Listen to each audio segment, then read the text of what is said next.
Hope everyone is raring to go this Safe Space Monday. Oh yes, no, it's not Monday, is it? It's Tuesday. See, I've lost a day. Wednesday. What day is it? It's Wednesday. Well, that's going to be a good stream today then. Kev doesn't know what day it is. Uh-oh, it's going to be one of these ones. So a big shout out to Fitzy Williamson. Kristen, where have you been hiding? We've got Pollination in there. Just a Guy. Austin.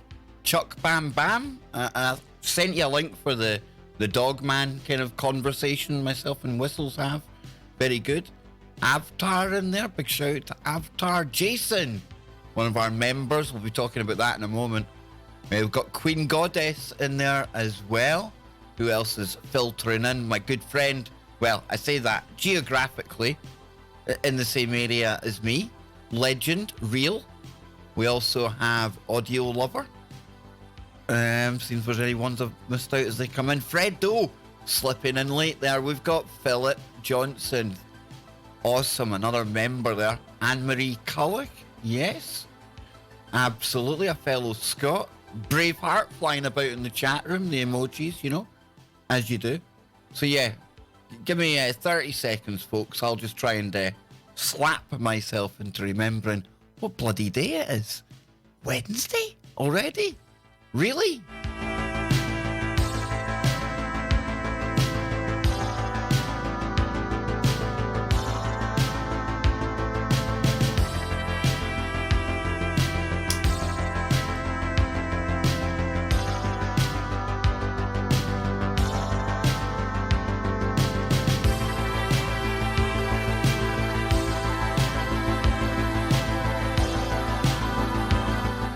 We have Lisa coming in there, Jill. Hot retarded chick. And I remember that name from Renzo. That's a Renzo's stream. Renzo, another member here on the channel. Brian. Yep. Well, it's filling up nicely now, eh? All the usual suspects out there. It's going to be a good one, especially if I can't remember what pesky day it is.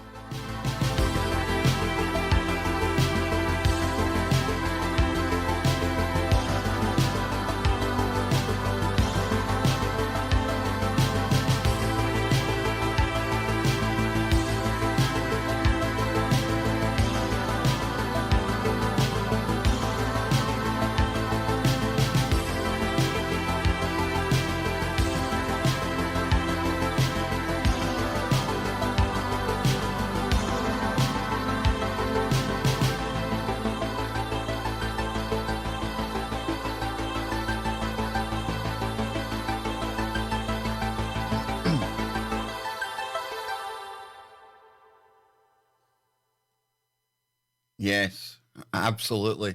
Welcome back, everyone. It's going to be an interesting one, right?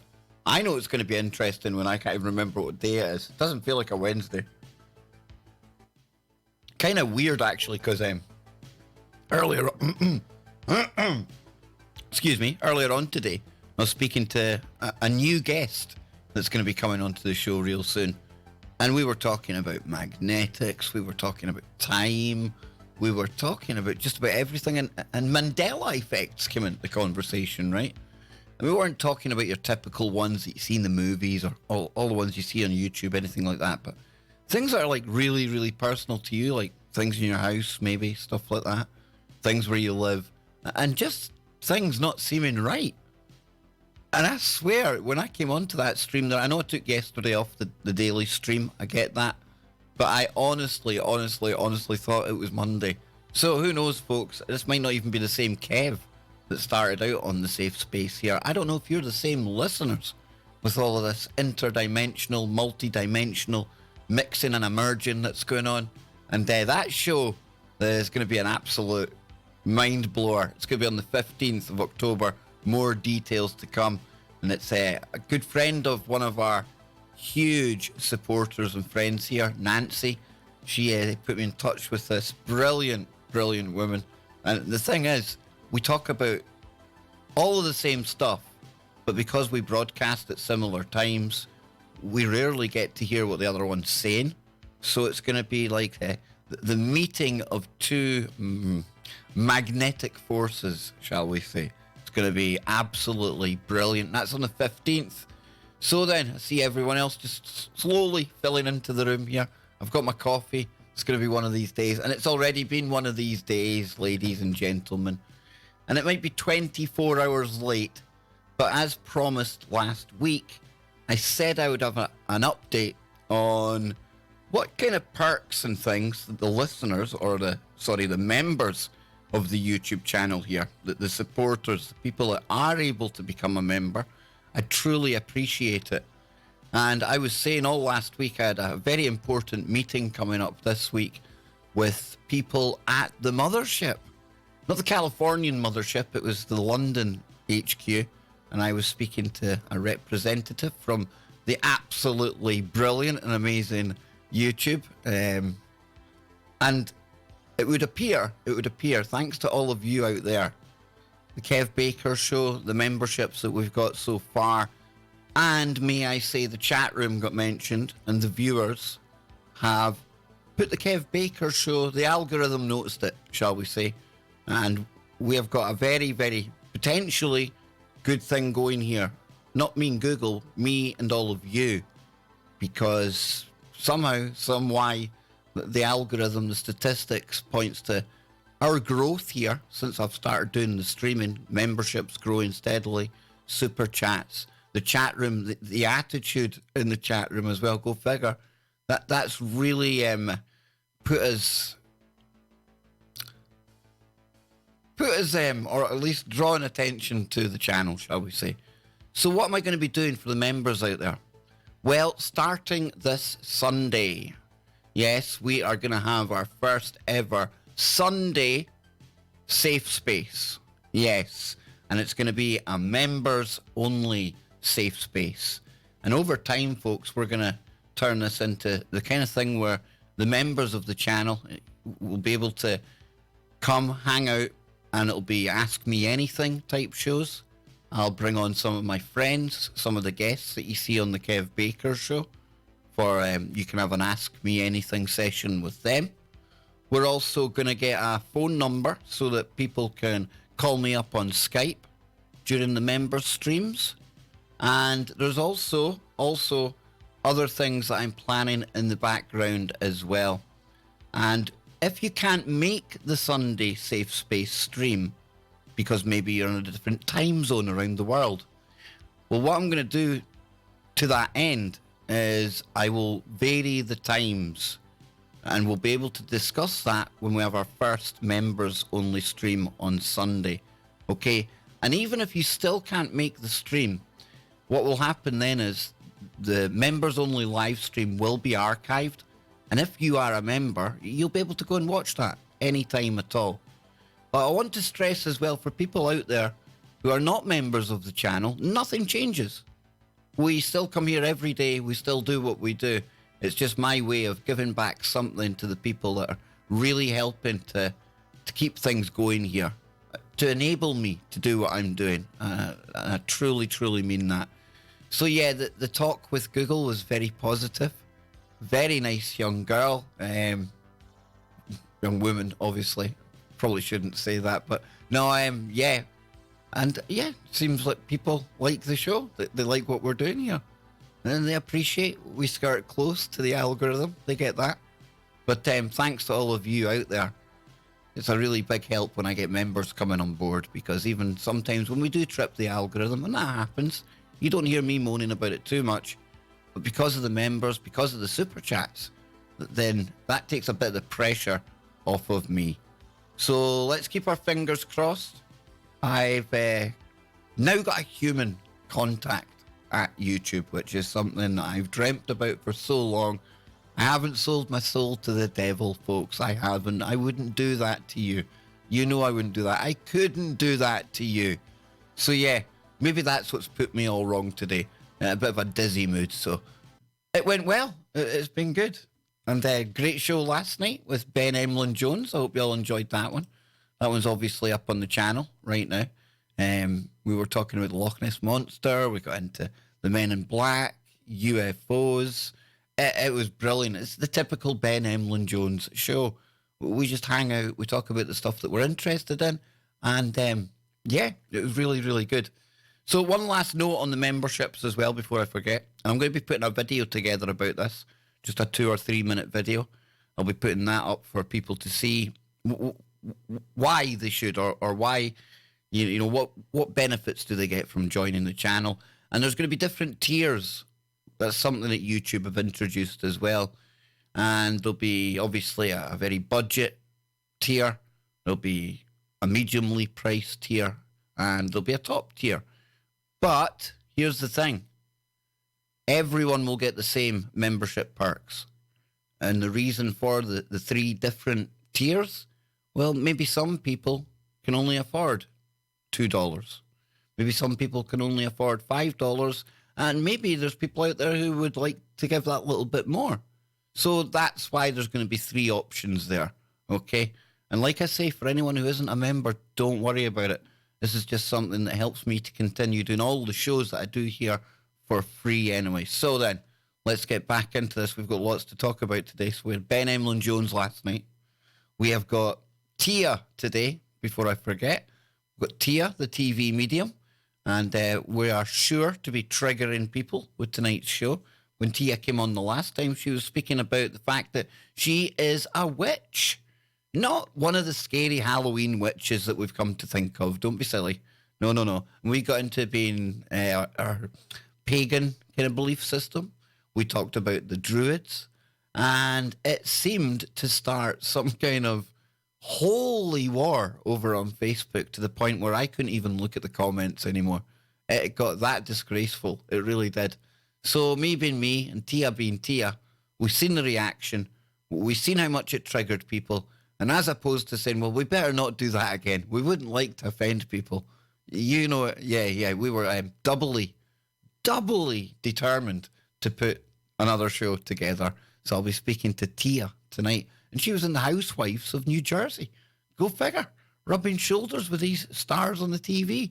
Can't ask for better than that. So I'm really looking forward to it. But be prepared. Be prepared. It's probably going to be controversial.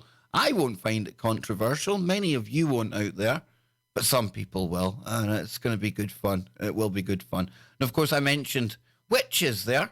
And usually when we're coming towards October, that's the month of the witches and the ghoulies and the ooga boogas and Halloween and stuff like that, right? But it's also the month of what has become known as, and it's a term that I usually just close my eyes and shake my head, but it's important. It really is important, because as people that sit and look at information and analyze what's going on in the world and try to make sense of this crazy matrix we're in, there's specific times of the year where you know that stuff goes down. They like to do their thing, shall we say. And for anyone out there who's wondering, what the hell's Kev talking about? Well, I'm talking about the October surprise. Yes, because today we're going to be talking about Doomsday Woo, the October surprise, a little bit of robots, and of course, lots of funny and the type of stories that'll have you scratching your head thinking, when did this become a thing? Exactly. You know, I always like to leave you with a smile on your face. It sounded a bit wrong, but you know what I mean. So what is the October surprise?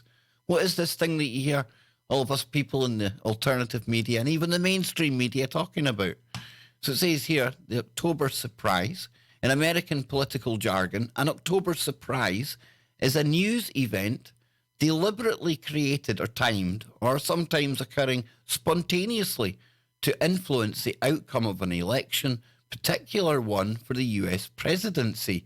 And you could say, even when it's not like a presidency year, it's just something that they will use, something that they might concoct, something that's absolutely organic. It's happened, you know, independent of any influence, and never let a good crisis go to waste, as they say, right? So it goes on to say the reference to the month of October is because the date of the national elections, as well as many state and local elections, is in early November.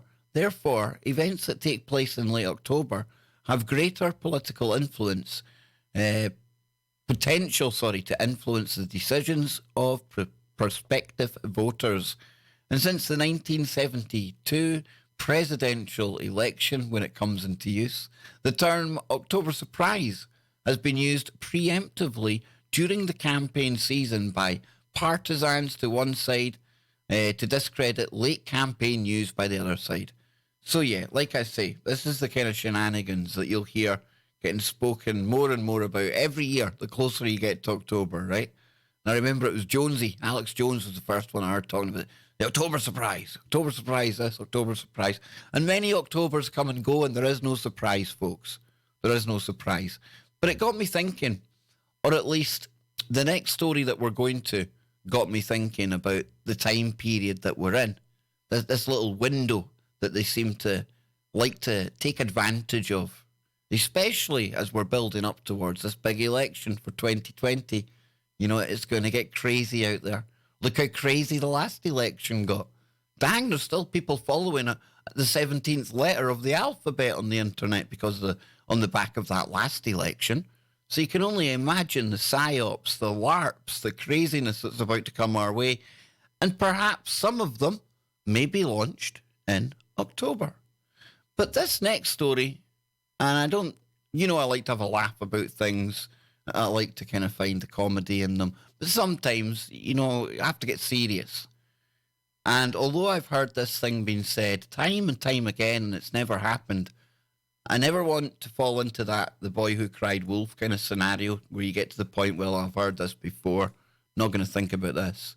Because a lot of this, when you think about the state of the US, the state of the world right now, it might make sense. So what story was it that got me thinking about October surprise and took me out of the woo for just a briefest of moment? Well, it was this one here. It comes from Zero Hedge. And it says Goldman Sachs has just issued an ominous warning about stock market chaos in October. And like I said, you hear this kind of thing all the time, right? Oh, they're going to collapse the banks, interest rates, they're going to do this, they're going to do that. The markets are manipulated 24/7 anyway, okay? So if they're going to do something, it's been orchestrated because they control the markets. And with everything the way the world is right now, all the kind of division in the US as well, we know these. Whoa, there we go. Thank you very, very much, Nanny Puff Puff. Did that come up in the chat room? Don't think it did. Did it? That's a bit weird. Strange. Well, thank you. I don't know what happened there. That threw me off track. See, it threw me off kilter. But yeah, so what's this say? What's the story say? Because I don't want to keep these too long today. And I've got to get dinner. And I've got to get ready for Tia coming on tonight. What, Anne? Yeah, I'd need to make the dinner. No? See, Anne's out on me now. I don't even need to make the dinner today, so who knows what's going to happen now. At least I didn't get the shoe, right? At least I didn't get the shoe. So maybe I'll get roasted shoe for dinner. Who knows? Are you like some relative to that 17th letter of the alphabet, Anne? Are you shoe anon? All right. So then it says here, are we about to see the US financial markets go crazy? Well, this is what Goldman Sachs seems to think.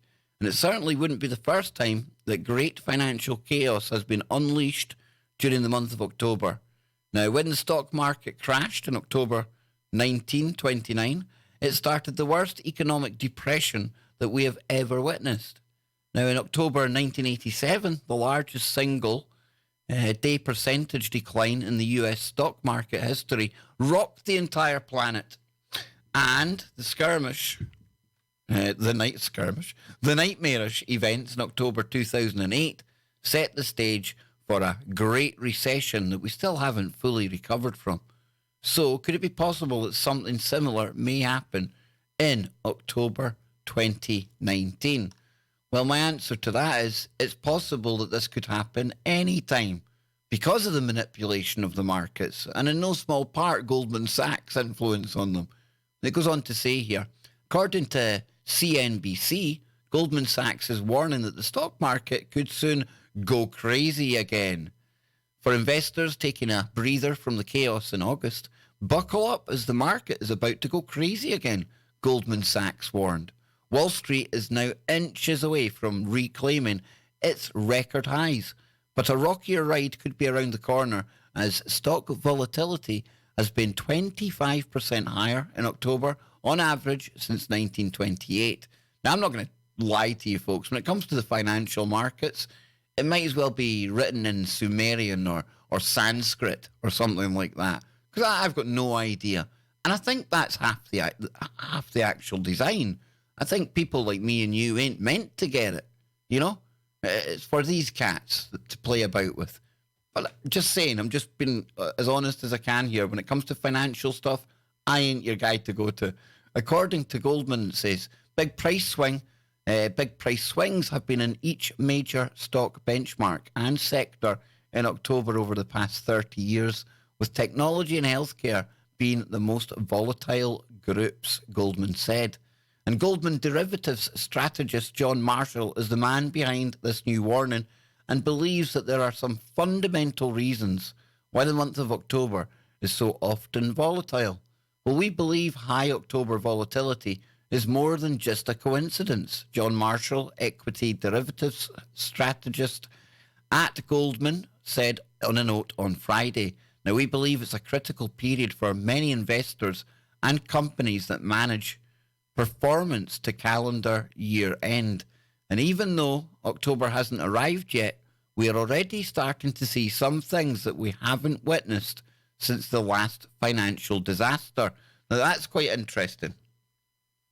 That is quite interesting, because if these are things that we haven't seen since the last time we had a collapse, then logically speaking, we should be paying attention to that. It's almost like the kind of telltale signs that something may be about to happen, if there is a way to predict this. So it says, for example, the Federal Reserve had not intervened in the repo market since 2008, but this week the liquidity crunch was so bad that the Fed felt forced to conduct emergency overnight repurchase agreement operations on Tuesday, Wednesday, Thursday and Friday. And then on Friday, the Fed announced that it will continue to conduct emergency interventions on a daily basis for 3 weeks. Now, it goes on to say here, but I'll just scroll down to the bottom because it's that financial stuff. And although it affects us all, it's not the best of kind of subject matters. But trust me, folks, it leads into something more along our line of woo, and it'll steadily take us towards the kind of stuff that we usually cover here on the Safe Space. And remember, hit like, tell all of your social media, electronic contact friends to come on over here, chill out, enjoy the stream. You know, we don't bite, only if they ask or if they pay me enough on Super Chat, maybe then. But no, please hit like or dislike, and remember to hit share as well. So it says every economic indicator that we have is telling us that big trouble is heading our way. But most Americans are partying instead of preparing. US financial markets have never been more primed for a crash than they are at this moment. And so many of the exact same patterns that we witnessed just prior to the last recession are happening again right now. Ooga booga. I need to stop that ooga booga thing, right? Or do I? I do, Anne? Okay. It says, over the past few months, my wife and I have felt a sense of urgency unlike anything that we have ever felt before. You may have noticed a difference in our tone and in the types of stories that we have been sharing. Everything that we have been doing has been leading up to this. The time of the perfect storm is here, and most Americans won't understand what is happening. The storm clouds are looming and disaster could strike at any time. This is one of the most crucial or critical times in the history of our nation, and most Americans are completely unprepared for what is going to happen next. So I'm going to ask the chat room, especially to our American listeners and viewers over there, is it as bad as this article's making out? Should we be looking at the financial markets as the potential for the October surprise that we were talking about a moment ago? Let me know, folks. You tell me. You're over there. I'm over here. So I'm going to have to take your word for it, right? So I'll dive into the chat. I'll start looking to see what people are saying. I get there's a little delay. But after we hear what the chat are saying about yes or no to the financial collapse, do you think it's going to happen? Do you not? We're going to get into a story that leads on from this. And a story about the people that are manipulating the markets and getting rich off the back of the manipulation of the markets. Just how they would like to see things going if, say, there was a collapse. And it ain't good for you, and it ain't good for me. Oh, imagine my surprise.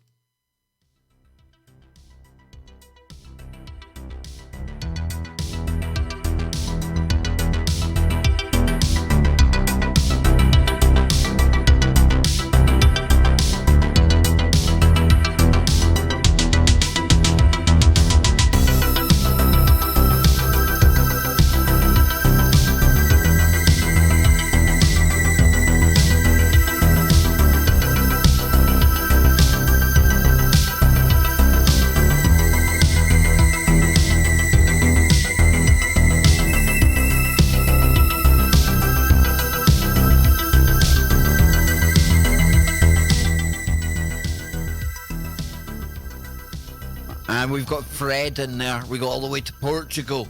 Fred saying the planets will align perfectly for a monetary chaos. And Manarus says that sounds almost planned. That's what I thought when I read it. So we go down further, and Avatar says research social crediting, no cash currency within 2 years. Yep, done many a show on the social credit system. I wouldn't put it's always dangerous to put a time period on it because plans change, but that is where they're taking us, folks. That's what the big data, it's absolutely perfect for that system. And it may not look the same as what it does over in China. You know, I think people, even in the West, would start to balk if it was as kind of bad as China. But we're going to get a version of it. You better believe it. Oh, it's coming. It's coming. So we go further down. It says, nothing would surprise me in these crazy times, says Manarus. Nana passed out in the bong room again, is she? Somebody give her a kick, will you? I'm only joking, Nana. Is Nana and Kristen the same person? Anyone noticed that when Kristen takes a day off, Nana's here, and then when Nana takes a day off, Kristen's here? I'm just saying it's like some KBS conspiracy. And anyone who doesn't know why I'm saying conspiracy, check out the weekend stream. Oh, man, it was epic. Man, woman, you know, I don't know anymore. So it says here, Jason says, well, if the crooks say something will happen, sure will. Yep. Might not definitely happen, but it means we should definitely be prepared and watching, right? We should be on our toes. The banks were out of money again, says Fred. Surprise. Yeah, exactly. And we've got an update from Kristen. Nana has been Nana today. Her grandkids keep her on her toes when she has them. Oh, I can imagine. So it says, I'm sure they will be okay. And this is from Jason. They can just get the sheep to pay for these losers again. No worries for the 1%. Oh, don't swell their ranks, Jason. You'd be lucky if they're 0.001%. That's what's so frustrating about it, right? A handful of asshats. So then we've got just a guy in there. Well, that's what I say when I'm in the bong room too. I need a bong room. Yep, ZX81, good call. Join the Disco channel. Near enough every story I've got today was sourced from the Discord channel. Just to let people know that it's starting to turn into exactly what I thought it would. So we've got Jill Fisher in there. Doomed. We're all doomed. Life is a Dan Brown novel. You know, Jill, I wish it was a Dan Brown novel. At least it would be like more exciting, more kind of I don't know, because this version, like the author of this story that we're in, I don't know. Dan Brown, it'd been cool. It'd been like we were all in like Indiana Jones. Some days it feels like I'm in some kind of Indiana Jones adventure, right enough. But yeah, doesn't it feel like we're in a movie now? I know people have said that time and time again over the years, but it does. It does. I think it does. Let's see, we'll go back. You can get my ugly mush back. There we go, folks. There we go. I'm back. I'm here.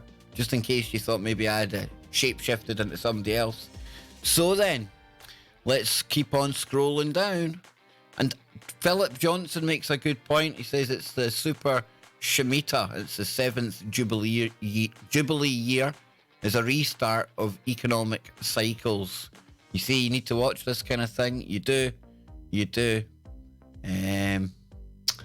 Audio Lover says it's 2 years after September 23rd, such as 2 years before Harrod wipes out the children on the coast. Not sure what you mean by that one, Audio Lover. You can fill me in, though. You can fill me in, man. Women. I don't know. Oh, no, I shouldn't gender assign my pronouns. Tim Greenglass says, claps my wave function. Absolutely. So, yeah, that's the chat room. We've got a few of them out the way now, and we can dive back into the next part of the story where I'm taking you on this crazy little journey that we're on today. Kill the music, kill the music, kill the music. There we go, we're back. Quite like having the music in the background, you know, makes me feel a bit more important. I don't know. It's craziness. But no, folks, so we're talking about a potential collapse.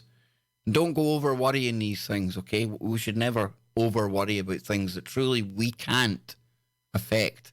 We can affect the world around us by being as best prepared as we can, and even being forewarned of the fact that there might be something on the horizon.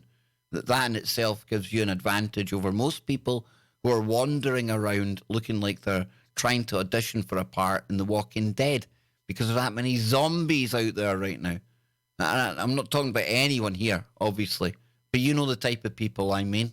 The ones that just refuse to get it. They walk out through life as if it's just some kind of wonderland. It's a totally altered version of reality that these people live in. And when people like us try and even point out the most simplest of facts that's been lost on them, they just stick their fingers in their ears, they put their heads back down, they go, nah, nah, nah, nah, nah, and they walk about like zombies. You get me? So because the elites view us all like zombies, how would they love to see all of us suffering? How they do love to see us suffering. We know that. It's the only explanation for that very few people having so much wealth in the world and the rest of us struggling beneath them, right? Well, this should come as no shock when you see this headline. And it comes from Breitbart. It says here, and it says, Bokhari, elites want you to eat bugs, live in sewer pipes, and submit to population control. Oh, yes, indeed. It's not quite the story that you get on the Georgia Guidestones, right? But I would say this here, this is the kind of thing that they probably talk about just before they go into the back room of their eyes wide shut party. You hear me? You feel me? I think so. So it says, does this headline sound hyperbolic to you? It's no exaggeration, I promise. Progressive political elites have decided that in order to save the environment, ordinary citizens must submit to radical lifestyle changes because, God forbid, little Greta can't have a childhood, right? Because that's all of our fault. Yeah, it's nothing to do with the fact that the poor girl looks mind-controlled and anything like that. No, we must bow down because we're doing it for the children, right? We're doing it for the children. You know the last mob that rolled out children to get political agendas through? You do know who that was, right? That was like the bad guys during World War II. They tended to use kids for propaganda and things like that. You hear me? So all of this crowd right now that are virtue signaling and falling over backwards to, you know, throw love and praise and platitudes at this new child princess of the global warming movement. Would they have been doing the same thing with the bad guys? Like, remember the kind of youth brigade that the bad guys in World War II had? Would they have been welcoming them in the same way they are Greta? Because it's the same thing. It's just a different period. It's just a different kind of uniform they're wearing. It's the same thing, though. It says, while some elites fly around on the world on private jets and enrich themselves with from trade with China, the world's biggest polluter. The reality may even be worse than the headline. Not only have progressive environmentalists, or as I call them, absolutely backcrap crazy environmentalists, suggested that we all switched to a diet of bugs instead of meat, especially steak, because cow farts produce carbon, don't you know? One Swedish scientist even suggested we devour the flesh of deceased humans to cut down on greenhouse emissions. Now, this whole cow fart thing is an important point, and it was Brendan Drackler, the young scientist I have on. He pointed out the fact that when you look back historically at the American continent, there used to be all of the bison on there. And when they do their studies, the bison are said to have been producing way more problems with these greenhouse gases and things back when they were around, okay? They were never a problem. We're still here today. You get me? It's craziness, folks. Half the things that Greta, or MK Greta, as I call her, and I've got a theory about her. I was sharing it in the Discord chat the other night. Probably can't do it here because she's a child. Can't make fun of them. And in all honesty, we shouldn't make fun of somebody like Greta because I do think that she is a victim in all of this. She's been used by these people big time. So it says, let's go down. Where are we here? This followed an article published by Newsweek in which two psychologists mused on the human taboo against cannibalism. Yeah, imagine it being a taboo. Damn. Imagine there have been people in the world that still think it's a bit wrong to eat somebody. Oh, the taboo. We must discuss this. Where did this come from? So it says here, noting that philosophers have argued that burying the dead could be wasteful in the context of the fight against world hunger. I'll say that again. Quote, philosophers have argued against that argued that burying the dead could be wasteful in the context of the fight against world hunger. Cannibalism for climate. That's how far they've gone. Pollution control is another solution embraced by the geniuses on the left. And of course, Breitbart, it plays a lot of this left-right politics stuff. I don't go there, folks. Left and right, two cheeks of the same mutated, very mutated asshole that's called government that pushes the agenda. So it says this dystopian idea attracted attention recently after Bernie Sanders, a man that looks like he's dieting on bugs. There's something wrong with him. He looks like some kind of grasshopper or something. You got that stupid voice going on. He absolutely does my head in. Bernie Sanders brought it up at the last Democrat presidential debate, saying people need to be educated on the need to curb population growth. Dang! It's all coming out in the open now, folks, eh? It's all coming out. You know, all the kind of stuff that when I first started doing YouTube and things, he talked about that thing. That was crazy conspiracy theories, you know, depopulation and curbing population growth. But now we're doing it for the planet, and we're doing it so that Greta can get a good night's sleep. Come on, let's all give ourselves up at the altar of Al Gore and global warming, just so that Greta can get a good night's sleep and she can get back to school. Who's coming? Who's with me? Are we up for it? That's where we're heading towards, folks. That's literally where we're heading towards. And what happens to every civilization just as they reach the bottom of the wave, just when things can't get any worse, what happens? This is what they resort to. Literally eating their own. Yeah. All the dark stuff comes way out into the open, and look around you. Much of the dark stuff that used to be kind of, that doesn't go on in the world, much of it now is just talked about willy-nilly. Look at TV shows. Look at the stuff that they push in there. And I ain't no prude. And even me, sometimes I'm thinking, whoa, we're seeing that on the TV. At schools in Britain, they're actually having classes with children as young as 6, teaching them about touching themselves. And I'm not going to go deeper into that. You can go and Google it. You can go and search it. Point being, how much further can we go before we literally are in that collapse? I think we're about hitting rock bottom when people are talking about eating beasties and firing up the oven because, you know, Auntie Ethel or Uncle Bob's just passed away and we wouldn't want them to go to waste, right? Holy shamoly. When did we get here? When did this become a thing? Dang.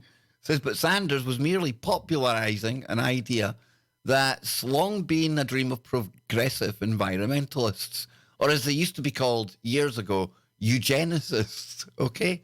They just use this whole climate thing as a vehicle that they can hitch all of their policies to. And the climate's global, right? It takes us towards that global governance. Telling you, I'm not some crazy conspiracy theorist, honestly. Sometimes I am. Says a 2009 study estimated that every human child will produce, on average, 9,441 metric tons of carbon dioxide.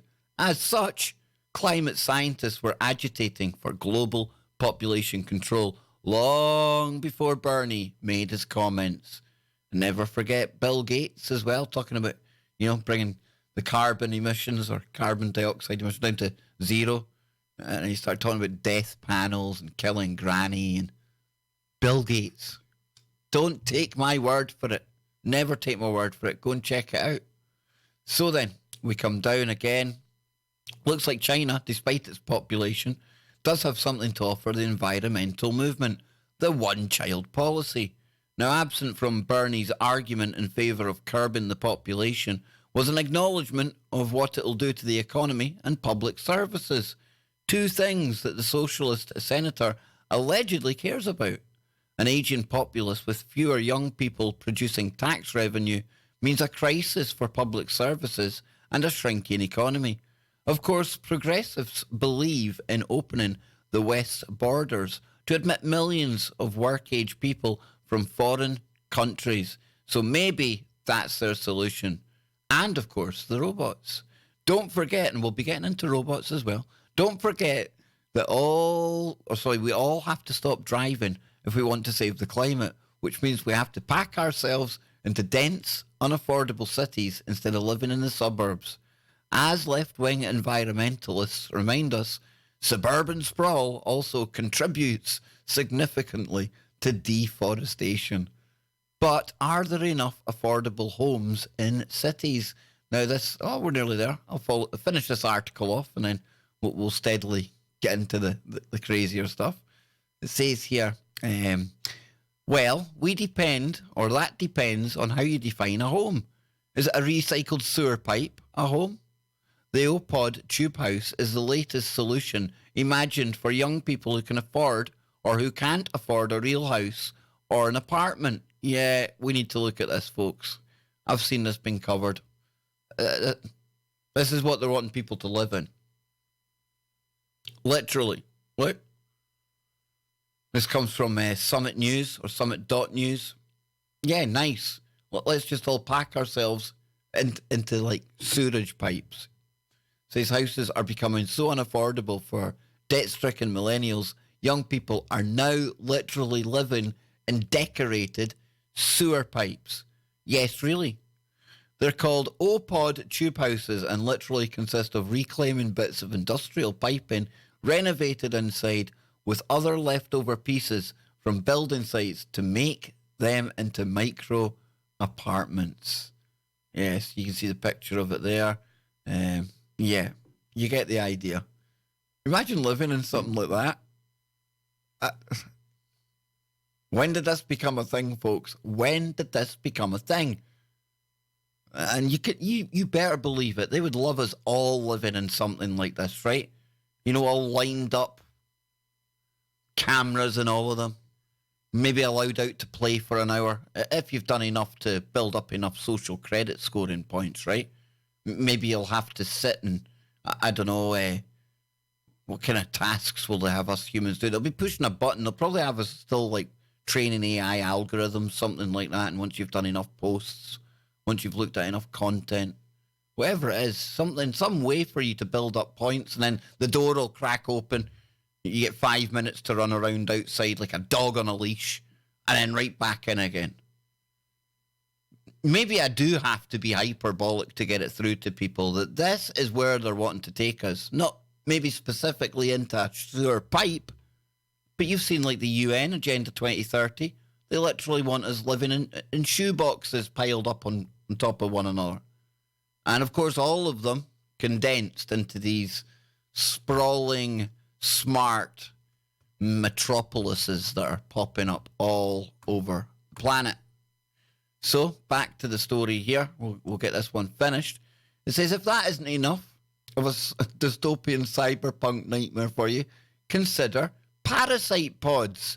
Small homes designed to be attached to larger structures like skyscrapers and bridges. They're parasitic, and we must credit the architectural students who came up with the concept for their refreshingly honest choice of name, because they cling to larger structures. Are you ready to be a parasite for the environment? Are you ready, folks? Are you? Let's have a look at them. This is going to be interesting, right? Who would live there? Come on. No.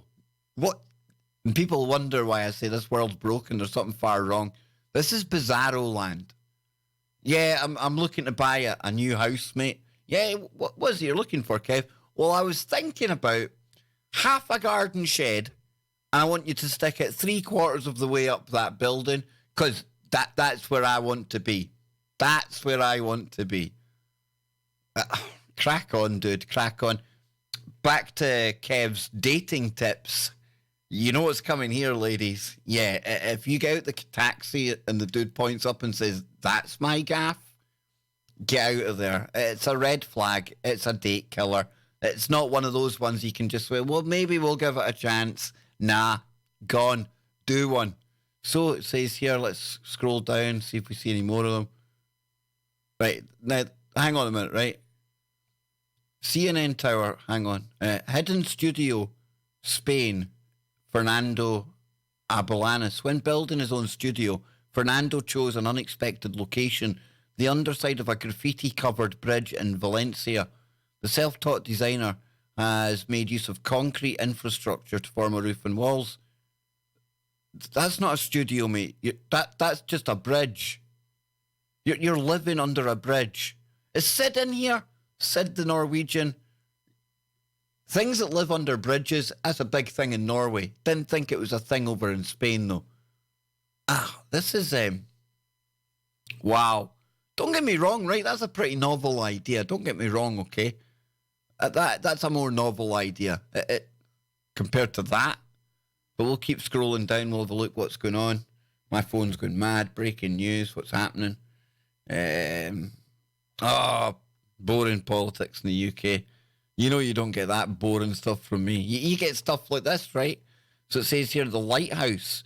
To combat the soaring heat of living... where are we? Yeah, to combat the soaring heat of living in tropical cities, Bangkok Studio All, brackets, zone, designed a series of low-budget microwave dwellings that can be assembled in unfinished high-rise buildings that are often home to squatters. So you can pop these up in places that are, you've already got squatters in there. It looks like something out of a crime scene. It looks like they set up like mobile labs or something like that. Yeah, sure. Where do we put the government camera? Just up in the corner here while we're living like a guinea pig? Oh, what? That's kind of cool. You don't have the space, I suppose, you know. Little kind of outhouse stuck onto the side of the house. But remember, folks, this isn't like an add-on. This is where somebody's bloody living. This is their home. So it says here, this is the UK, modular pods that hug the sides of existing buildings provide temporary shelter for London's rough sleepers in this proposal by architect designer James Furzer, who says the structures could be made from salvaged materials to save on production costs. Now, anything that can help with giving people a bed for the night, I ain't going to criticise, okay? I do find it kind of ridiculous, the architecture. And at the same time, though, good idea, right? Need places to go, not many places to build. Homeless. You're going to have people fighting to get into this place if you're homeless, I would imagine. But yeah, I can see the advantages of it. But can you imagine we all end up living in places like this? What must that do for your mental health? Living in literally like a fish tank. You know? What is it that happens to a goldfish? A goldfish, it grows depending on the size of the tank, right? And if we think of our spiritual well-being, our consciousness. How confined is our consciousness? How are we expect to grow if we're confined to these smaller and smaller boxes all the time? And more of that time, we're never alone. Maybe physically alone, but there's always something watching. There's always something with the potential to be listening. What does that do to a person over time? What effect does that have on us as a species? Who knows?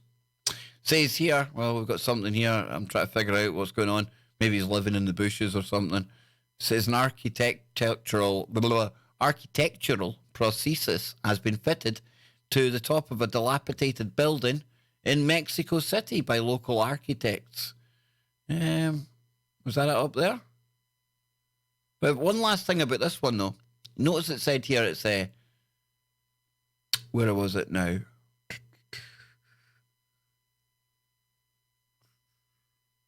Modular pods that hug the sides of existing buildings.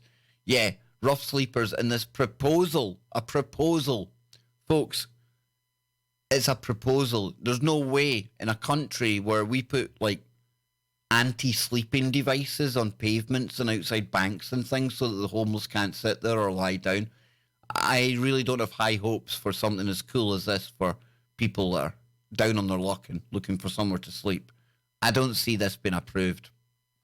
Colour me sceptical, call me negative, but it doesn't really tie in with the way that they treat the homeless, does it? So what's this one say here? A young couple occupy the previously vacant roof of a Buenos Aires apartment block in a pavilion-like dwelling designed by architecture studio Adamo Fiden, which features glazed walls and abundance of plants. Yeah, I don't think that's the kind of thing many people are going to be able to afford. I don't really have my own architect on call, just to rattle me up the roof of a building with all this fancy stuff and all this greenery and stuff like that. Be nice. Would be nice. And if anyone out there does want to buy me a house, then I'm very open to that. Look at this thing. Dang. You see, this is like... It's like Mandela effects, right? I know. I started the show talking about weird Mandela effects. We've got an incoming. That's what caught my attention there. Germanus. Awesome. We're going to fire up Brian.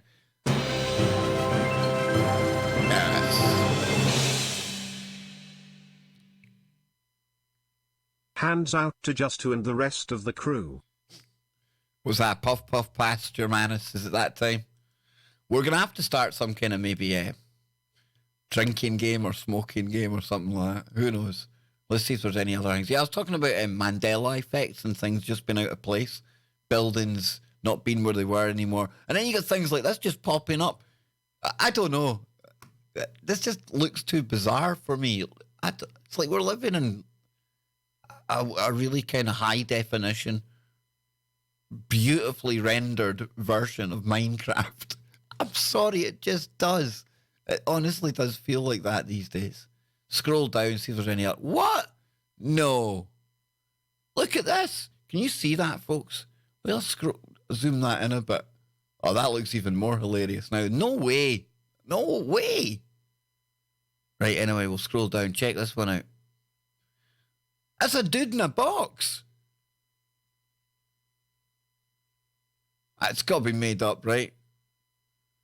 This proposal by architecture graduate Milo Aiden De Luca is also aimed at homeless people. He suggests attaching lightweight, boxy structures to the side of lampposts and other street furniture in central London to provide a space for sleeping and busking. You telling me who in their right mind is going to go into one of these boxes in the middle of London to try and get some shut-eye? Really? Wow. Just wow. Look, this dude, he's like suspended by ropes and stuff like that. That's nice. He's got a little perch there where he can read his book. Cheers for that. That's nice. Oh, and of course, you have to have the homeless man begging, right? We couldn't let that stereotype, go amiss, eh? Look at him begging from his box. Oh, wow. Wow. Is it just me that finds that utterly, disgusting? I don't know. Maybe it's just me, folks. That seems to be the end of that article. But yeah, look at that one. I think we missed that one. That's a belter. I think that was the first one we looked at, actually. Would you live in there? Imagine you do get, imagine you're like, you manage to convince somebody stupid enough to come home to you to this half a shed that's glued onto the side of a building, right? I don't even want to think about the logistics of how you get in there and things. But you might be getting it on. Oh, yeah, brown chicken, brown cow style. You're going to have to take it easy when you're glued to the side of a wall. I don't care what kind of Gorilla Glue you got going on hanging up that shed. You better take it real gentle. You get me? You feel me? Because literally, I don't know about the earth moving beneath the bed. The earth will be rushing towards the floor of that thing if you get too many shenanigans going on. So no swinging from the really tiny chandelier that must be hanging in that. I could live in that easily, you know, my elfish self. I don't mean selfish, I mean elfish as in I'm tiny. I could maybe get 5 Kevs in there and we'd still have room to play, right? Why we would need 5 Kevs, I've got absolutely no bloody idea. I've got to the point where I'm talking absolute nonsense, so that means I need a drink of coffee, and I'll be right back, and I'll get the chat room's thoughts on these funniest of houses.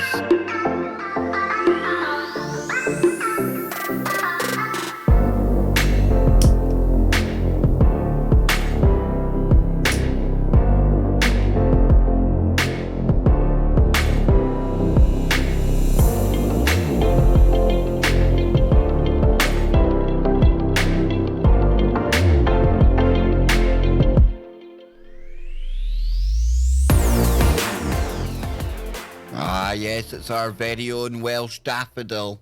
Some call her the leek, but I know she's a daffodil. Susie is Nanny Nanny Puff Puff, or Nanny Puff Puff.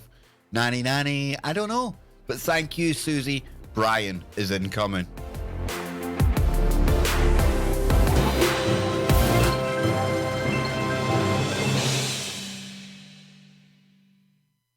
Hey Kevin Nanny Puff Puff. But Brian, you're not. Brian, you're Brian. You see, Brian, I'll confuse him now. He'll be thinking to himself, but Kevin, I am Brian, and that was Nanny Puff Puff.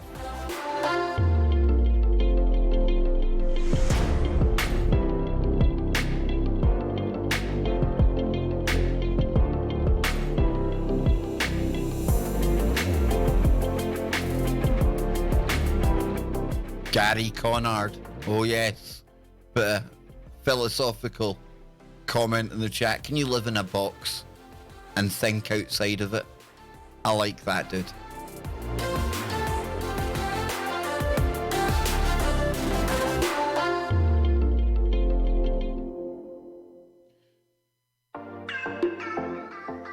Okay, then, let's come back in. Let's do the chat room.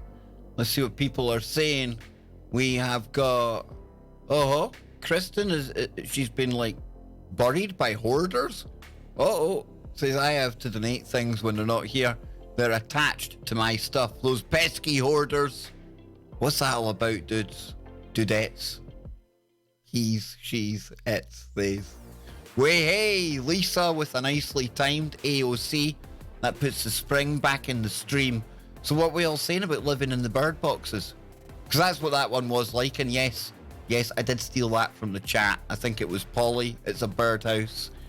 Yeah, scrolling back up again, folks. Scrolling back up. Let's have a look.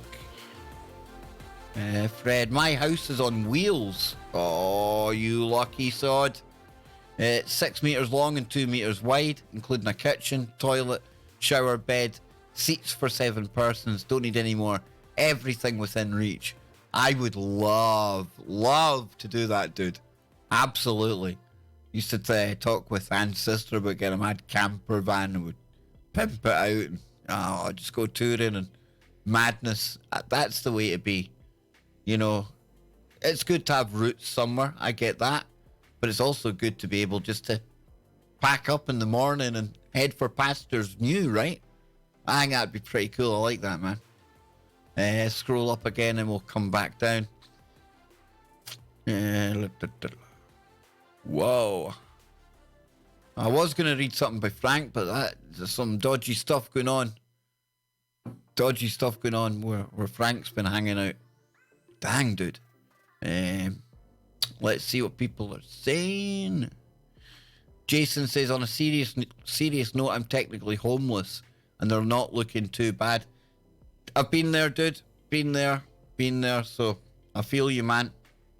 And yeah, the thing is though, Jason, you know that here in the UK, I think you're in the UK if I remember rightly, but you know for a fact, we put up these little, like, metal spikes and things outside doorways so that people can't sleep there.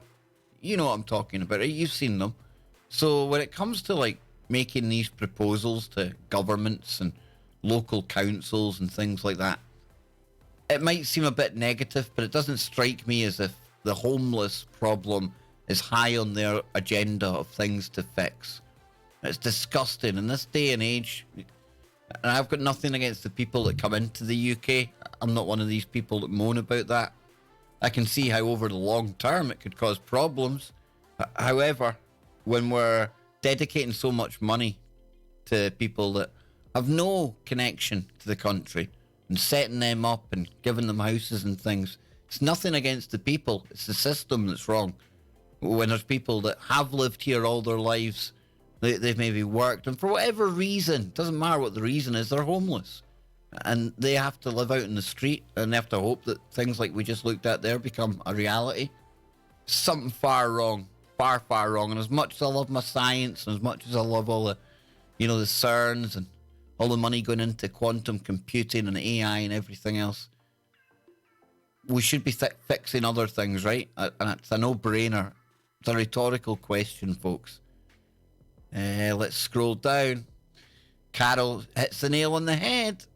That's the socialism that they want everyone in the city. Yeah, it's almost when you look into the different political mindsets, it's like a new form of some kind of Marxist socialism, where we're all in our own little groups, be it the L's, the B's, the G's, or the T's, or the he's or the she's, the it's, the they's, or you identify as left or right.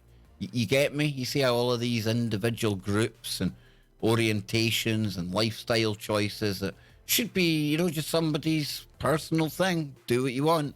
But that's become what defines us. Why? So that they can play us off against each other, Marxist, to bring about this, what they call a socialist wonderland. If they had their way, I don't know what you would call it.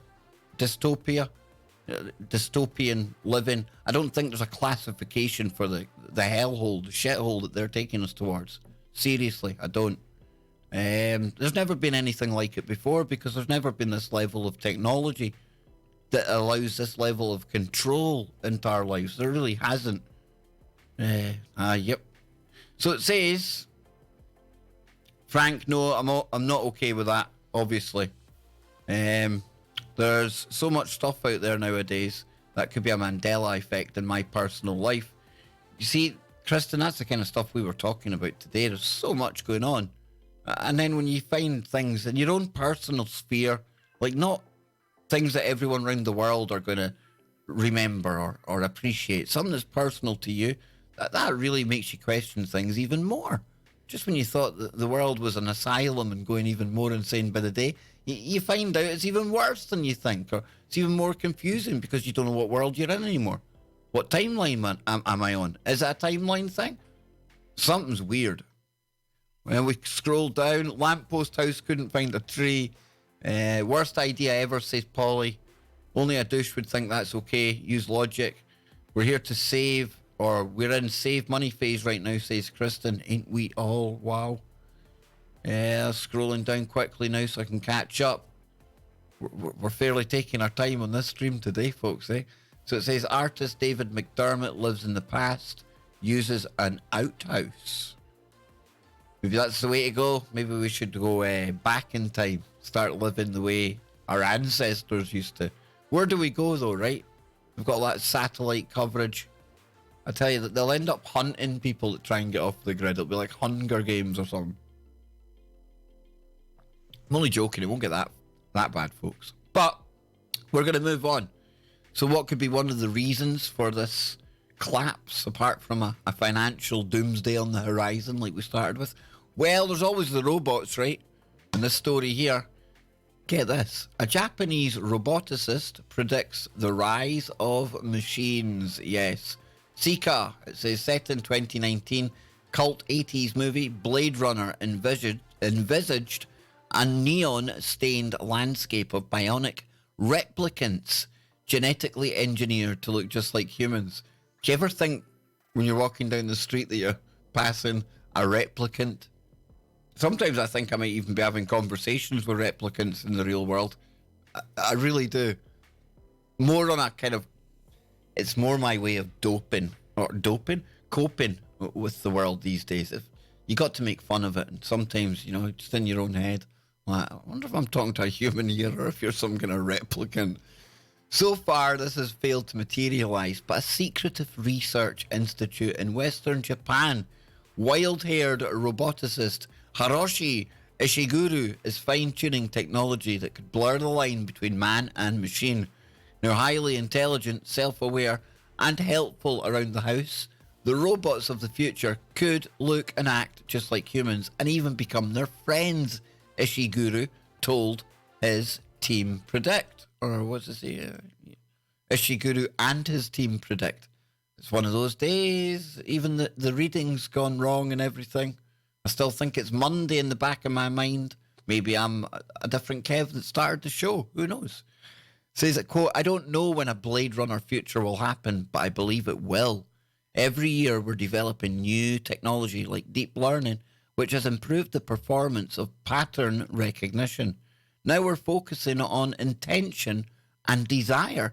And if we implement them into robots, whether they become more human-like, robots are already widely used in Japan from cooking noodles to helping patients with physiotherapy. Physiotherapy robots? Oh, that's pretty cool. So marketed as the world's first cyborg-type robot, HAL, interesting name, right? Hybrid assistive limb developed by Tsukuba University and the Japanese company Cyberdyne. Yeah, if Cyberdyne rings a bell with people, this is where fact and fiction, the lines get really blurred, right? Because Cyberdyne, you've got the Terminator. It's usually the Terminator we always talk about when we're looking to Hollywood for the kind of scenario that might play out with robots. And then here in the real world, you find there's a company called Cyberdyne building machines called HAL that are about to be rolled out into the real world. Nothing to worry about there then, eh? Nothing to worry about. And it's helping people in wheelchairs walk again using sensors connected to the unit's control system. Now, scientists believe service robots will one day help us with household chores. Absolutely. From taking out the garbage to making the perfect slice of toast. I truly believe that.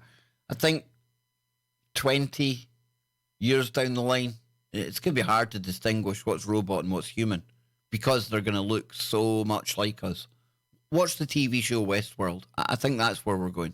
Not where we're going to parks well, there will be the kind of parks that you see in Westworld where people can exercise their depravities and have no consequences for crimes they commit against the robots and things like that. But these things are going to be in the real world amongst us as well.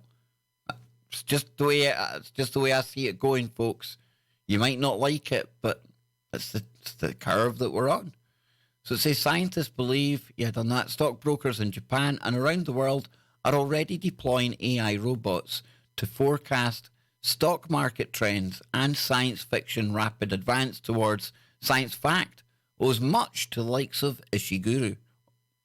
He previously created an android copy of himself using complex moving parts, electronics, silicon skin, and his own hair. And he sends them on business trips in his place. Wake up, time to die. But Ishiguro believes recent breakthroughs in robotics and artificial intelligence will accelerate the synthesis of man and machine. He says, as a scientist, I hope to develop self-conscious robots like you see in Blade Runner to help me understand what it is to be human, he said. That's my motivation. The point at which that line between humans and machines converges has long been a source of anxiety for some, as depicted in popular culture. In Blade Runner, Harrison Ford plays a police officer who tracks down and kills replicants that have escaped and are living among the population in Los Angeles. And the Terminator series, starring Arnold Schwarzenegger, centres on a self-aware computer network which initiates a nuclear holocaust and, through autonomous military machines, wages war against human survivors. I can't understand why Hollywood wants to destroy robots, shrugged Ishiguro, who in 2007 was named one of the top 100 living geniuses by global consultants firm Synectics. Looking at Japan cartoons and animations, robots are always friendly. We have a totally different cultural background, noted the professor. It's not just Hollywood that has concerns over AI. My man Musk has called for a global ban on killer robots, warning technological advances could revolutionize warfare and create new weapons of terror that target the innocent. But Ishiguro insists there's no inherent danger in machines becoming self-aware or surpassing human intelligence. How can he say that when his main goal is to create a self-conscious machine? How can he know what's something that has never been created or invented before? How can he possibly know how that will turn out? Especially if he's determined to make it self-conscious, self-aware. You hear me? It's really, really naive, arrogant. So it says, we don't need to fear AI or robots. The risk is controllable, he said. My basic idea is that there is no difference between humans and robots. Uncanny Valley. The ultimate goal, according to Ishiguro's colleague Takeshi Minato, is to bring robots into society as human companions. It's possible for robots to become our friends. Now, there's a thing. You know, how can we knock something that is going to maybe increase the quality of life for someone else? Robots might not be your thing. You might not need companionship. You might have plenty of friends in the real world, but not everyone does. And maybe people out there, and we've seen this in Japan, you know, much like a pet can help somebody, their mental health, you know, companionship, friendship, albeit a pet's not a human, still it's a form of, you know, companionship again. Well, the robots can do the same thing. And as much as that story was really going down the Doomsday October surprise, taking you towards apocalypse rabbit hole, as I have been doing for the majority of this show so far, it's not all bad with the robots. And one quick story here, just to give you an example, okay? I'm not going to get deep into it. Artificial intelligence now able to diagnose cancer as accurately as doctors can. And people say, well, okay, that's going to end up doing doctors and medical staff out of jobs eventually. The world's changing. The workplace is changing. And I'm sorry, but if there's something out there that is better at identifying cancer, and remember, it's going to get better all the time, it's going to be able to do it quicker and quicker, that increases the chances of somebody's lives being saved. And that's no criticism against the doctors or the medical professionals that are doing this absolutely, you know, brilliant work right now. It's nothing against them. It's just this is a level of computing power and pattern recognition that no matter how many times we try to, or how many hours we put into training our minds to look for these same patterns, we are never going to get to be as good as these machines on that kind of front. When it comes to that kind of thing, stand back, folks, and let the genius machine take over, because it's going to do it so much quicker. It's going to do it so much more effectively. And if it's doing it this well already, machine learning, those recursive networks, they learn and they get better and better and better over time, to the point where, like I say, those early diagnoses for cancer, how valuable, how invaluable, how priceless could that be? You can't put a price on life, right? So this is why you have to weigh the good with the bad, and why Although when you read articles like this one, it can get very negative and very doomsday-ish. There's always a positive side as well. And you know that they would rather have everyone look at the negative stuff, because that again goes into the creation of that frequency, that fear vibe that they use to control us all. The same fear vibe that stories like this is designed to generate. You see how they do it? And that's nothing against Zero Hedge. They're just reporting against something that Goldman Sachs have done. But you see how it's meant to have everyone kind of, on their toes, ready for something happening. Kind of fight or flight syndrome. And if you're in that position, that mindset often enough, that starts taking its toll on you folks. It truly does. Saying to just a guy earlier today, sometimes you just got to walk away. You just unplug from all of this. To hell with the Kev Baker show. To hell with the safe space. To hell with any of your favourite podcasts, anything like that. Take some you time. Even if it's just sitting away from the computer. You don't have to go out. If you can go out, all the better. My point being, sometimes when you're looking at this information as much as we do, and the types of headlines that we've been seeing here today, it can, even to the most hardened researcher, the most hardened info warrior out there, it takes its toll on you. It does. And you have to remind yourself that, yeah, sure, there's all of these things going on in the world, but there's good stuff as well. It's not all bad. It appears that way because the bad gets the bigger platform. They want us to see that. They don't want us to realise how awesome we all are. Okay?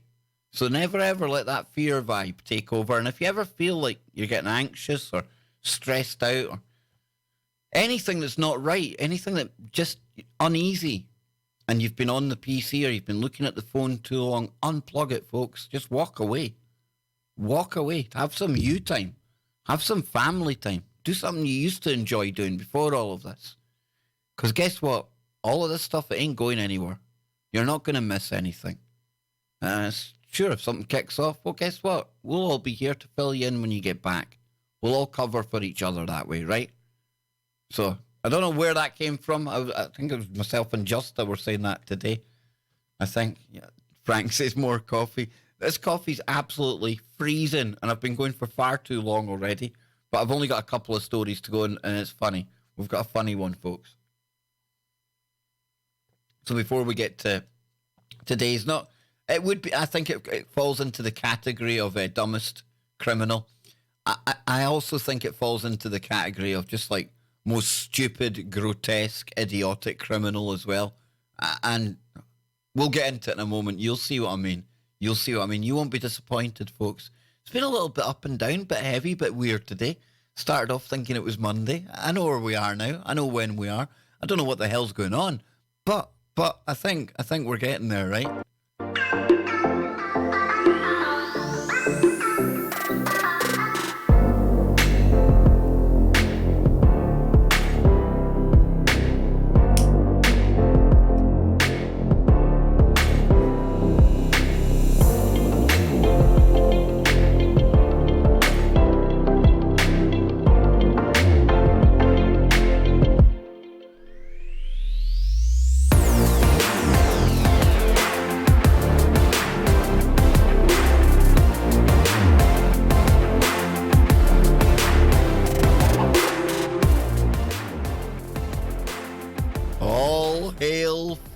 Greta. Yes, indeed, Garden Revolution. Jason, I just had a few days off, as needed some time off the grid. Feel better now, Kev? No TV, internet or technology. See? See? There you go. It works. Although I must admit, I do like my TV.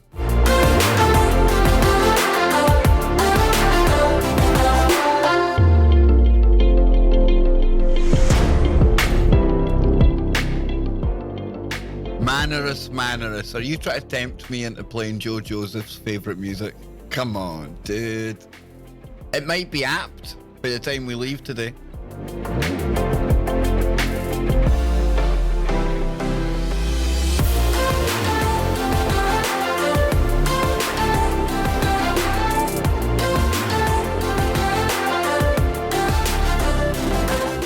DJ JB2 says I had to turn off my landline. 9 scam calls before 11 a.m. today. I crap you not. That was the funny thing when I spoke to the lady from Google today. Obviously, in the back of my mind, folks, it was very, very, like, on my, how would I say, on my radar that I could well have been getting set up by some, like, hacker or something like that, you know? And it has. I didn't mention it publicly, but it has. It's made me a little apprehensive. And I was saying that to the girl today.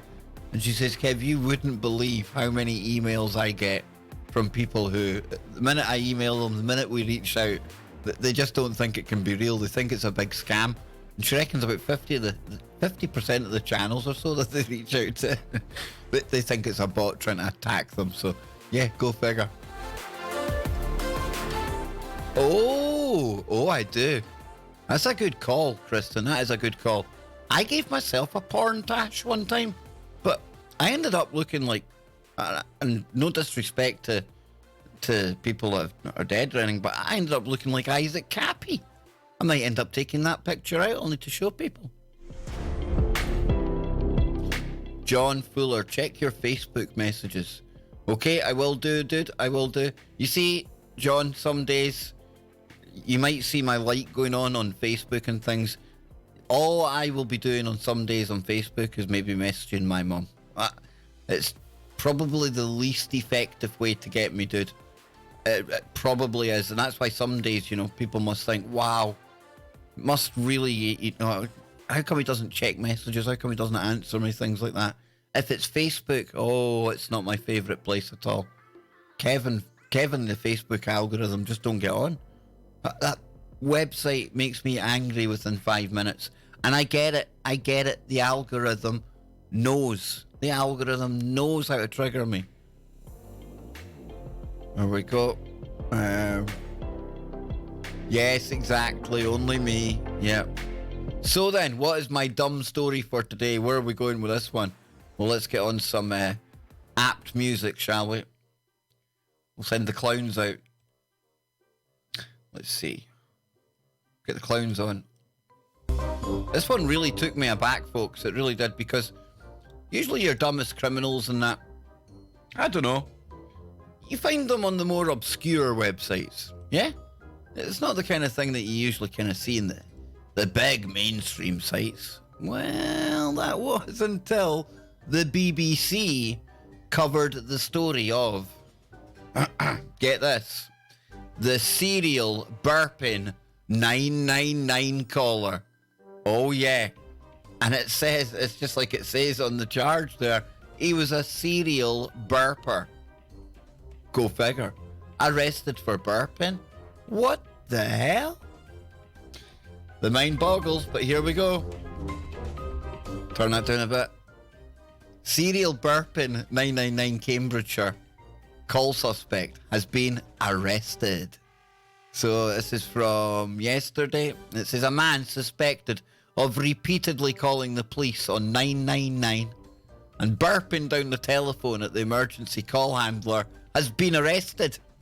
A person called 22 times over the past week to belch at staff members of the Cambridgeshire force. Last week, officers released a recording of 3 of the calls, but following a further 19, they made an arrest. Wait a minute. So what did they do? What did the police do? And remember, this is the same police that ban pictures of knives in the UK in case it offends us. Did they have some recording of somebody burping? If you know this burp, call us on this number. The burp hotline, please. Bloody hell. I'm living in an episode of Monty Python. I swear I am. It says, regardless of how many fizzy drinks you've had, this is not an appropriate use of our 999 line, he said. The recording on the first few calls posted by the force last week on Facebook have been listened to more than 40,000 people. I'm going to have to find that Folks, we are going to find the recordings of somebody burping before we leave here today. Give me 30 seconds. I'm going to chase this down. I need to hear this.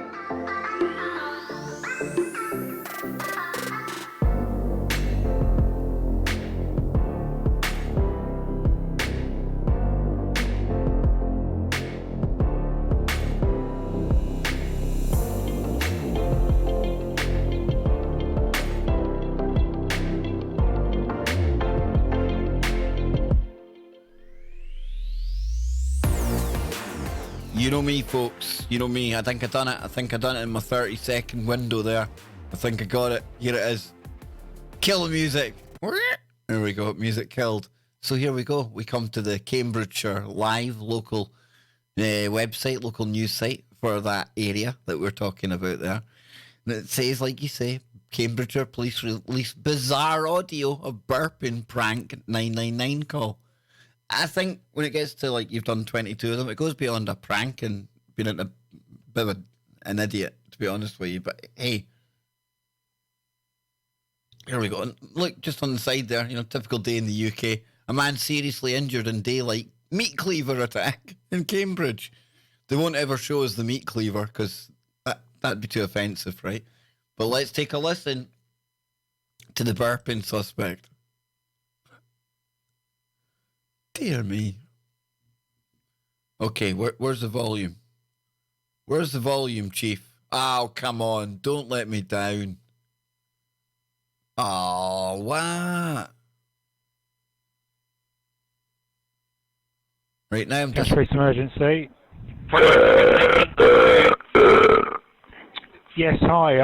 I mean, obviously I know what you're doing, but you did this... You were doing this the other day. Hello? Yes, hi. I mean, obviously I know what you're doing, but you did this... You were doing this the other day. Hello? What if he's been... What if this is a case of, like, mistaken audio? Sure, it sounds like a burp, but go with me. Maybe he's, like, shape-shifting. Maybe he's been, like, demonically possessed by something. I don't know. Somebody in the chat room says Greta gave him her death stare. Well, I tell you what, when you get the death stare off young Greta, let me tell you, it's not a pleasant thing, right? Or the death stare we're talking about right there. Oh boy. Yeah, you don't want that death stare happening. That's no good. But yeah, can you imagine the police releasing that? Does anybody know this gentleman? Please call us on the following number. Burping is a serious crime. Listen, I get it. You're maybe calling the line when people are getting attacked by meat cleavers in the street and things like that. Who knows what's going on in Cambridgeshire these days? No, Tim. Women burping is not a turn on.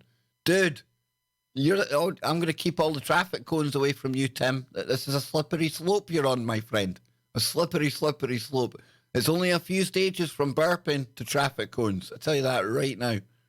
Don't make me put you on the red list for, like, girls to be dating now. Don't be doing that. I'm only joking, man. I'm only joking. What's ZX saying? There are only finite amount of people to answer emergency calls, and this knob blocks one of them by burping. So, not exactly. I get it. That's why there is a serious side to this. But I just find it almost Monty Python comical idiocracy that the police are releasing audios of people burping. I think when you... Whoa, indeedy. A big shout out to Greg. And folks, have I got the coolest, like, graphics in the works for when we have super chats and people joining for Patreons? And it's going to poke fun at yours truly. Don't worry. How about a dancing Kev? You like the sound of a dancing Kev? Anne's seen the dancing Kev. The dancing Kev's brilliant. By tomorrow, the dancing Kev will be here. And we only need 17 new members. That's all we need, folks, before we launch a new emoji. And even YouTube thought it was really cool that we all participate in the choosing of the emojis. And I think once you see the dancing Kev emoji, that might be the next one. I'm not sure. Nana came up with one the other day. I can't remember what it was off the top of my head. We'll find out. But there's, 17 to go. And a big shout out to all the members. And don't forget, if you are a member, we'll be having a members-only safe space on Sundays.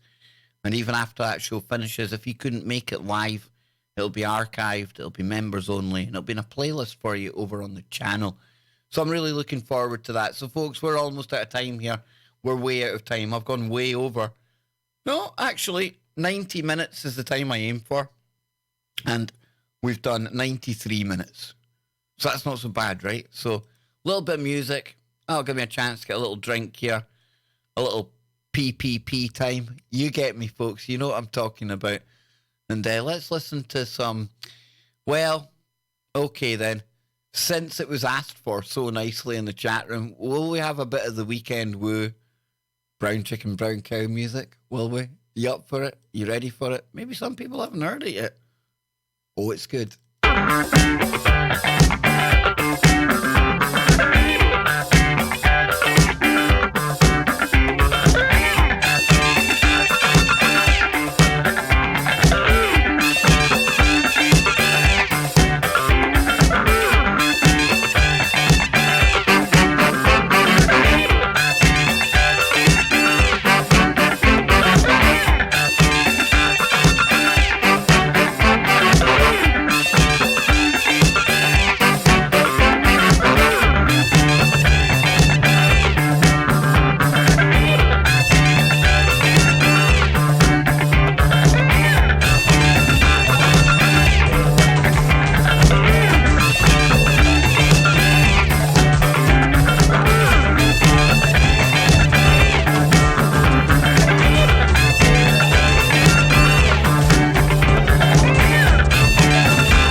Going on, I think, and obviously now people, aside from the fact they're urinating themselves in the chat room, what can I say, and they're losing it. The dancing Kev does it.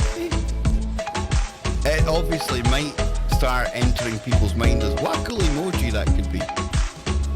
And Jill in the chat room says it's adorable. Bye guys, off to have a jam with a handsome guitarist. Oh yeah. Now Jill. Remember the Kev Baker School of Dating. Remember those like really kind of sage pieces of advice I've given you over the shows. Be on the lookout for the telltale signs. Remember, if he lives halfway up a building and his name ain't Spider-Man, get out the taxi. That's first thing. If he owns a truck stop where there's lions and camels and exotic animals, do one. Get out of there, folks. It's another red flag. You don't be caught with people like that. But if he's just a harmless guitarist, you go, girl. You go. You absolutely go. So now that we've all had a little chills in the chat room saying, what was happening? The Kev Baker School of Dating. I think I'm going to have to put together my 10 commandments or 10 things to look out for when you meet a potential new partner. Absolutely. People are still laughing at the wee cool crazy Kev dancing away in the background. You want more of them? We can put him in the corner. We can have him up there beside Greta. You know, Greta looking at him. I've got a bit of a fake conspiracy about Greta as well, folks. I'll be talking about that one week soon. And it's fake. It's totally entirely fake. It's me that's made it up, but it's so funny. Well, I think it's so funny. But I do have an inappropriate sense of humour. And I was even going to use it. I was going to use this to send out to some of these more paranoid people out there that they think they've got Navy insiders. You know, the deep state come to them to give them secrets to spill on YouTube and things like that. It would have been perfect for a little game like that, but my good friends in Discord, they managed to tell me, no, Kev, you don't want to be doing things like that. However, the kind of the main thing though is it was quite funny what we were talking about.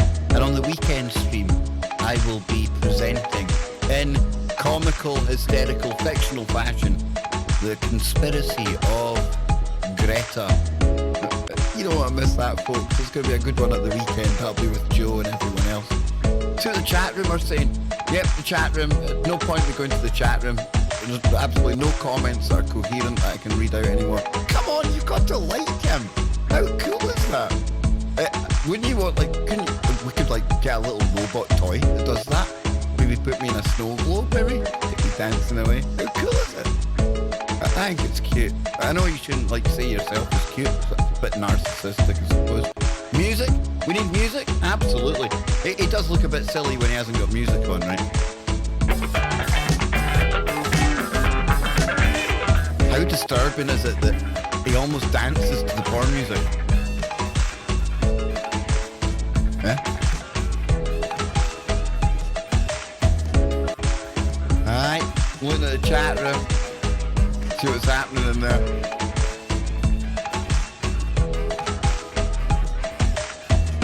Mannerus is loving it. Somebody says turn the music down. Sorry folks, I didn't realise it was too loud. Sorry. I don't want to offend you. You see, Kristen, just when you thought it wasn't going to be one of the better daytime streams, I had that little ace up my sleeve. I thought if all else fails, people can laugh at me and we'll have a good laugh at Kev. Honestly, it's there's two musics. Hang on, wait a minute. Oh, right. I get it, folks. I get it.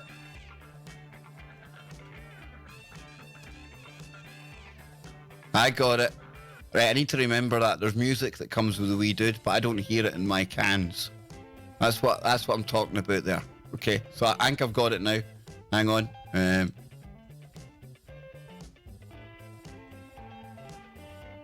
Yep, that's it.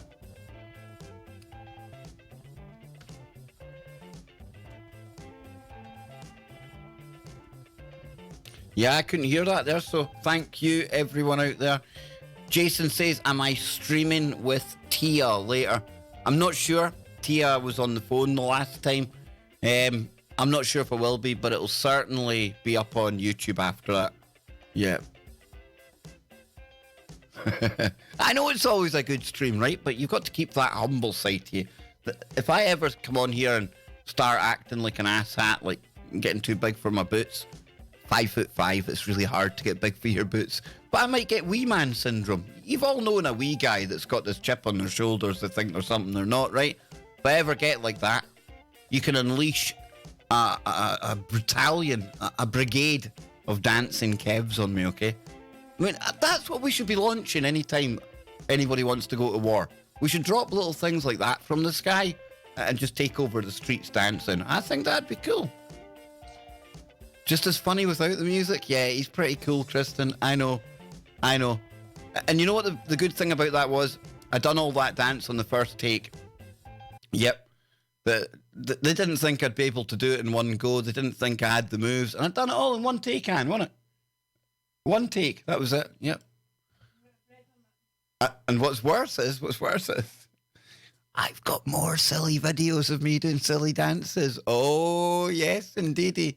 So, folks, Jason says, at least I can watch the stream later. She's my AOC. AOC.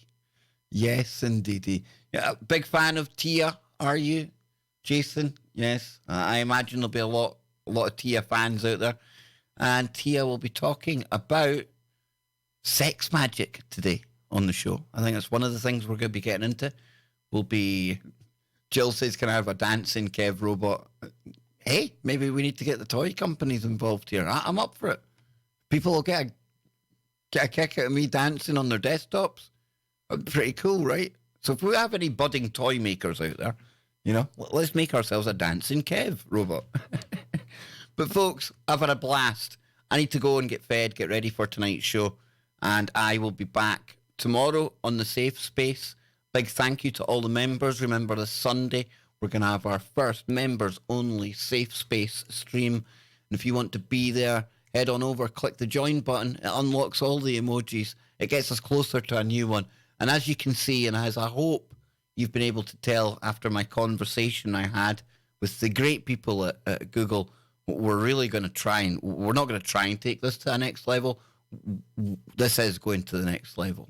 And we've got new emojis, new dancing Kevs, a whole heap of ideas up here in my quantum mush that sits between my ears. But I don't know. It all seems good for the future. And I'm glad that we're all doing this together. And I want to thank all of you because the chat room, the audience was mentioned on the call today. That's one of the things, the audience participation, the positivity, the general atmosphere. So yeah, it's not just the algorithms that watch, folks. You have made a mark on other people as well. So with that said, let me bid you farewell. Keep your mind open, but you know what's coming. Don't let it turn to that crazy black goo stuff because that gets messy. It gets messy really, really quickly. And you're going to cause people like Greta to lose her childhood. She won't be able to go to school anymore because of you. I hope you all feel bad about that. I'm out of here, folks. Laters.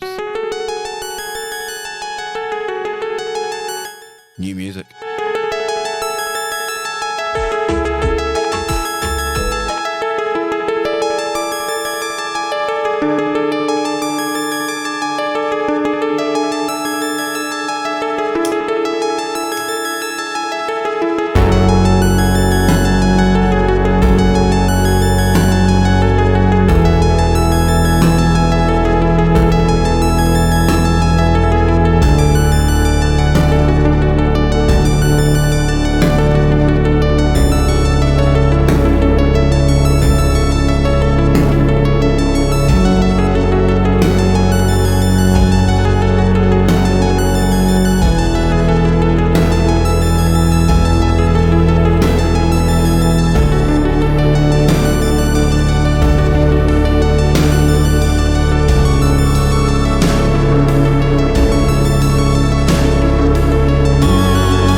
Tell you folks, we're in a different dimension.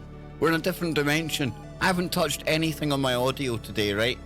And that was even blasting my eardrums out. So I don't know what's happening. I don't know what's going on there, folks. I don't know.